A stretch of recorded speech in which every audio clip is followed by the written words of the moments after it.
Hello students, welcome to the PND coaching classes learn easily and smartly. तो आज हम पढ़ने वाले एक क्वेश्चन जिसमें बोला गया है the far point of a myopic person is 80 centimetre in front of the I.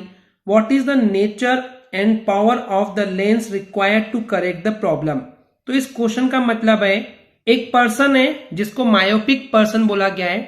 Myopic person का मतलब होता है स्टूडेंट्स कि एक ऐसा इंसान है जिसको मायोपिया है। मायोपिया का मतलब होता है एक ऐसा इंसान जिसको दूर की चीजें साफ साफ दिखाई नहीं देती है, तो उसको मायोपिया है। तो उसको बोला गया है कि एक मायोपिक पर्सन है और उस इंसान का जो फार पॉइंट है वो है 80 सेंटीमीटर। फार पॉइंट क्या होता है स्टूडेंट्स? कोई भी एक इंसान जिसकी हेल्दी आईज है, नॉर्मली एक अच्छी आंखें हैं, तो वो दूर से दूर तक कितनी दूर तक की चीजें देख सकता है, तो वो इन्फिनिटी होती है। पर क्योंकि यहाँ पे जो इंसान है वो मायोपिक पर्सन है, उसको इन्फिनिटी तक नहीं दिखता है, तो वो उसका जो डिस्टेंस है वो 80 सेंटीमीटर तक की चीजों को साफ साफ देख सकता है। तो उस केस में उस इंसान को ये जो प्रॉब्लम है इसको दूर करने के लिए कौन से लेंस का पावर जो है वो देना होगा और किस टाइप का नेचर, मतलब कॉन्वेक्स की कॉन्केव लेंस, कौन सा लेंस देना पड़ेगा जिससे कि उसकी प्रॉब्लम दूर हो जाए। तो चलिए समझते हैं इसको आंसर से। तो बेसिकली स्टूडेंट्स, एक इंसान है जिसको मायोपिया है, जो कि एक डिफेक्ट बोला जाता है। अगर उससे वो सफर कर रहा है, परेशान हो रहा है, तो उस केस में इस डिफेक्ट में एक्चुअली जो कोई भी ऑब्जेक्ट, जिस चीज को हम देखना चाहते हैं, उस ऑब्जेक्ट की इमेज जो है वो रेटिना से थोड़ी दूर पहले ही बन जाती है। ये कैसे होता है मैं आपको डायग्राम में दिखाता हूं। तो बेसिकली स्टूडेंट्स, होता क्या है कि हेल्दी आई के केस में कोई ऑब्जेक्ट यहाँ पे इन्फिनिटी पे रखा हुआ है, तो उसका जो इमेज बनता है वो इस रेटिना पे बनता है, राइट। लेकिन एक ऐसा इंसान जिसको मायोपिया है या मायोपिक आई है, तो उस केस में जो इन्फिनिटी पे जो ऑब्जेक्ट रखा हुआ है उसकी इमेज रेटिना से थोड़ी दूर पहले ही बन जाती है। तो वही चीज इस क्वेश्चन में बोली गई है। चलिए इस क्वेश्चन में आगे देखते हैं। तो वही यहाँ बोला गया है एक ऐसा इंसान जिसके पास मायोपिक आई है, तो उस केस में किसी भी चीज की जो इमेज है वो रेटिना से थोड़ी दूर पहले ही बन जाती है। तो उस केस में इस विजन के डिफेक्ट को ठीक करने के लिए जो लेंस यूज किया जाता है वो होता है कॉन्केव लेंस। ओके, तो अब हमने ये तो पता कर लिए कि कौन सा लेंस चाहिए। अब कितने पावर का चाहिए, क्योंकि उसका जो फार पॉइंट है वो है 80 सेंटीमीटर। इसका मतलब देखिए, ये जो रेटिना थी, रेटिना से 80 सेंटीमीटर पहले लेफ्ट में यहाँ पे ही जो है उस ऑब्जेक्ट की इमेज बन जाती है। देखिए मान लीजिए यहाँ पे कोई ऑब्जेक्ट है जो कि इन्फिनिटी पे रखा हुआ है, यहाँ से लाइट आती है, तो उस केस में क्या होता है, इसकी इमेज जो है वो इस रेटिना के 80 सेंटीमीटर लेफ्ट में यानी कि पहले ही बन जाती है। तो क्योंकि ये इस रेटिना के लेफ्ट में है तो डिस्टेंस नेगेटिव काउंट होगा। आपको पता होगा कि जब भी लेफ्ट की बात करते हो माइनस होता है, राइट की बात करते तो वो पॉजिटिव होता है। पर क्योंकि यहाँ पे जो इमेज बन रही है वो लेफ्ट में बन रही है, तो उस केस में जो सेंटीमीटर डिस्टेंस होगा वो 80 सेंटीमीटर तो होगा ही, लेकिन क्योंकि लेफ्ट में है रेटिना के इसलिए नेगेटिव काउंट होगा। तो हम यह कंसीडर करेंगे कि जो इमेज का डिस्टेंस है रेटिना से वो कितना है, -80 सेंटीमीटर। ओके, इतना क्लियर है। वहीं पे अगर हम बात करते हैं कि ऑब्जेक्ट का डिस्टेंस कितना है, तो ये ऑब्जेक्ट जो है वो इन्फिनिटी पे रखा हुआ है स्टूडेंट्स। तो आपको एक चीज बता दूं, U और V ये दो सिंबल्स हैं जो कि हम यूज करते हैं ऑब्जेक्ट के डिस्टेंस को शो करने के लिए और इमेज के डिस्टेंस को शो करने के लिए। तो ऑलवेज रिमेंबर कि U is object distance and V is image distance. Okay, और ये जो हमारे पास आई लेंस है, इसकी मान लेते हैं फोकल लेंथ है स्मॉल f। तो हमने लेंस फॉर्मूला पढ़े हुए स्टूडेंट्स। लेंस फॉर्मूला क्या होता है, 1/f is equal to 1/v minus 1/u, यानी कि 1/ image distance minus 1/ object distance is equal to 1/ focal length. अब यहाँ पे सिंपली वैल्यू पुटअप करेंगे तो हमको इस लेंस की फोकल लेंथ मिल जाएगी।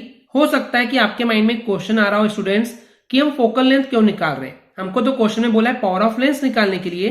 तो आपको बता दूं कि पावर ऑफ लेंस जो है वो निकालने के लिए हमको फोकल लेंथ की जरूरत पड़ती है, और इसका फॉर्मूला होता है power of lens is equal to 1/ focal length. ये मैंने आपको हमारी पावर ऑफ लेंस वाली वीडियो में भी एक्सप्लेन किया हुआ था, राइट। तो यही रीजन है कि हमको फोकल लेंथ की भी जरूरत यहाँ पे पड़ रही है। तो चलिए वैल्यू पुटअप करते हैं। 1/v, v कितना था, -80, तो 80 नीचे आ गया है, नेगेटिव साइन को ऊपर भेज दिए हैं। आप चाहे तो 1/-80 लिखेंगे तो भी सही है। -1/u, u यानी डिस्टेंस ऑफ ऑब्जेक्ट, तो वो है infinity is equal to 1/f।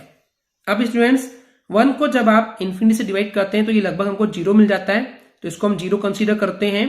तो यहाँ बच जाएगा -1/80 इज इक्वल टू 1/f। यहाँ आप इसको लिख सकते हैं 1/f इज इक्वल टू -1/80। अब देखिए इन दोनों को हम रेसिप्रोकल कर देंगे इस टाइप से। ओके, तो क्या हो जाएगा सिंपली ये f इज इक्वल टू -80 हो जाएगा। ओके, या आप चाहे तो क्रॉस मल्टीप्लाई कर सकते हैं। इसको सिंपली क्या करेंगे, ये डिवाइड में इधर जाएगा तो मल्टीप्लाई, तो -f is equal to 80 into 1 यानी कि 80 हो जाएगा, राइट। अब देखिए f तो निगेटिव हो नहीं सकता है, ये इसको अपना माइनस से देगा, तो f इज इक्वल टू -80, तो f is equal to -80 centimetre. हमको फोकल लेंथ मिल गई है -80 सेंटीमीटर, लेकिन अब हमको निकालना है पावर ऑफ लेंस। लेकिन पावर ऑफ लेंस के लिए हमने आपको एक चीज बताया है कि जो फोकल लेंथ है वो मीटर में होनी चाहिए, तो इसलिए हमको यहाँ पे फोकल लेंथ को मीटर में कन्वर्ट करना पड़ेगा। और जब सेंटीमीटर से आप मीटर में जाते हैं तो आपको डिवाइड बाय 100 करना पड़ता है। आपको ये बात पता होनी चाहिए, राइट।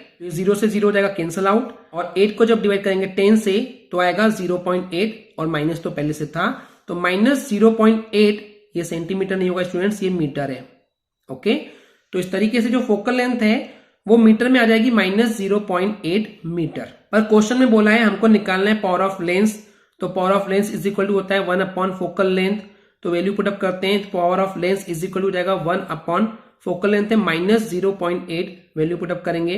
अब इसको सिंपली सॉल्व करेंगे, यहां से हम पॉइंट हटाएंगे तो पॉइंट का 1 ऊपर आएगा, उसके बाद एक डिजिट है तो एक 0 यहाँ पे लगाएंगे, इनके बीच में कुछ भी नहीं है मतलब मल्टीप्लाई है, तो 10 1 जा 10 अपॉन 8, और माइनस तो था ही, तो 10 को जब आप 8 से डिवाइड करेंगे तो आंसर आएगा 1.25, और माइनस पहले से था, तो -1.25 डायप्टर, ये हो जाएगा उस लेंस का पावर। डायप्टर क्या है, पावर ऑफ लेंस की SI यूनिट होती है, ये आपको हमने पिछले वीडियो में पढ़ा चुके हैं, राइट। तो ओवरऑल आंसर हो जाएगा a concave lens of power -1.25 dioptre को हमको उस इंसान को देना पड़ेगा जिसको ये डिफेक्ट है, यानी कि जो उसका फार पॉइंट है 80 सेंटीमीटर, तो उस 80 सेंटीमीटर के फार पॉइंट के इस डिफेक्ट को दूर करने के लिए हमको -1.25 डायप्टर पावर का कॉन्केव लेंस उस इंसान को देना होगा, जिससे ये डिफेक्ट उसका ठीक हो जाएगा। ओके स्टूडेंट्स, क्लियर है? आई होप स्टूडेंट्स आपको एक क्लियर हो गया होगा। अगर आपको हमारी वीडियो से कुछ भी सीखने मिला या नॉलेज मिला तो प्लीज हमारे चैनल को सब्सक्राइब कीजिए एंड वीडियो को लाइक जरूर करें। आज के लिए इतना ही, थैंक यू।